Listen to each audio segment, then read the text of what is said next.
आणि मग पुढचा कार्यक्रम आपण सुरू करू. 2 मिनिट आपण सगळ्यांनी शांतपणे उभं राहायचं.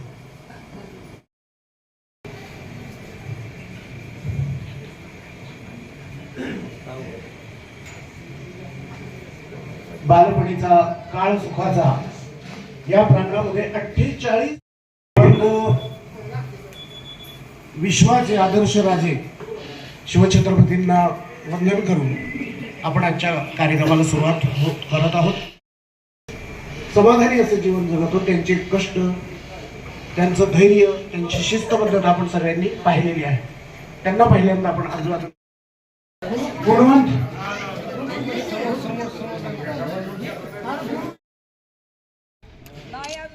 मेंबर माग आहेत.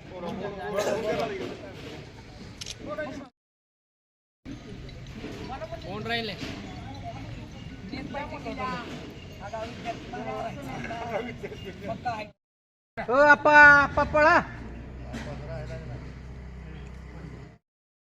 एकदम म्हणजे 1 नंबरचा सगळा कार्यक्रम झाला आणि मुलांनी सगळे श्रेय घेतल्याबद्दल आम्हाला आनंद वाटतो आणि आम्ही सगळ्यांनी सहकार्य केलं मुलाला.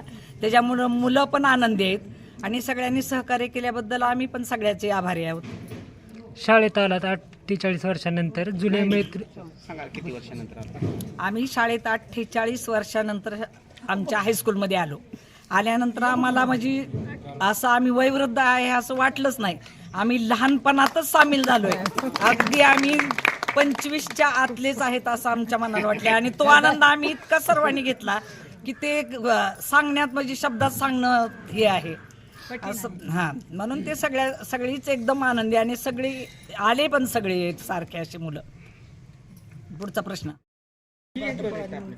किती वर्षानंतर आलात हायस्कूलमध्ये? 48 वर्षांनी. काय फील केलं तुम्ही आज? काय खूप आनंद झाला आणि एवढं म्हणजे शब्दात सांगणं शक्यच नाही. एवढा आनंद झाला. 8 दिवसापासून सोनटक्केनं फोन केलता तेव्हापासून एवढा आनंद की कधी हायस्कूलवर जाईन असं झालं मला. आणि सगळ्यांना कधी पाहिन पण एक सुद्धा चेहरा 5-6 चेहरे सोडले तर पुन्हा फोन सुद्धा ओळखायला आले. फोन सुद्धा ओळखायला आले. 48 वर्षानंतर आम्ही या ठिकाणी एकत्र येत आहोत.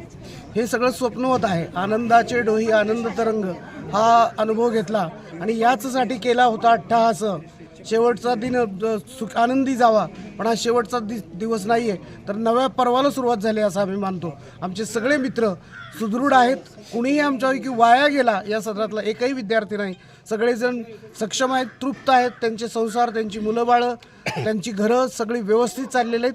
कुणाबद्दल अरे अशी भावना आमच्या मनामध्ये नाही. आनंदी आहोत, आम्ही तृप्त आहोत. 48 वर्षानंतर पहिल्यांदा हायस्कूलमध्ये आल्यानंतर एक अत्यंत आनंदाची गोष्ट अशी दिसली की आम्हाला ज्याने शिकवलं त्याच्यापैकी बरेचसे भागवत सर, आबा सर, देशमुख सर, सुतार सर, बाराते सर, असे अनेक, टिकले सर, असे आमचे गुरुजन वर्ग अतिशय चांगल्या तब्येतीमध्ये आज दिसले आणि सगळ्यांनी तोंड भरून कौतुक केलं. त्याचा विलक्षण आनंद झाला आणि प्रचंड आनंद झाला. गेल्या 3 वर्षापासून मी एकटा सातत्याने प्रयत्नात होतो. प्रत्येकाला इन्स्टिगेट करत होतो की हा कार्यक्रम व्हायला पाहिजे. कारण का माझे काही मित्र आम्हाला सोडून गेले. त्याचं अपरिमित दुःख आहे जे की आम्ही शब्दात व्यक्त करू शकत नाही. वर्ग बघितल्यानंतर आम्हाला त्या सगळ्या गोष्टी आठवल्या आणि आज परत आम्ही एकदा 48 वर्ष पाठीमागे गेलो आणि आमचं जीवन कसं होतं त्याचा अनुभव घेतला. अत्यंत आनंद झाला. जुन्या आठवणी काय निघाले? जुन्या आठवणी निघाल्या की विज्ञानाचे सरांनी काय शिकवलेलं, आयुष्यभर काय काय लक्षात राहिलं, मराठीच्या सरांनी शिकवलेलं व्याकरण किंवा इतर जी काही ॲक्टिव्हिटीज होत्या त्याच्या चर्चा झाल्या, त्याला उजाळा मिळाला, त्या पुन्हा जागृत झाल्या आणि त्याच्यामुळं प्रचंड आनंद. सगळे एक आठवण सांगतो की आमचा मॉनिटर अतिशय गरीब होता, निस्पृह होता रामशास्त्र्यासारखा. पण एक मुलगी सातत्यानं त्याला कशी चढायची आणि आम्ही कसं ते एन्जॉय करायचो ते आम्ही आज सगळ्यांनी अनुभवलं आणि पुन्हा प्रत्ययाचा आनंद आम्हाला आज झाला.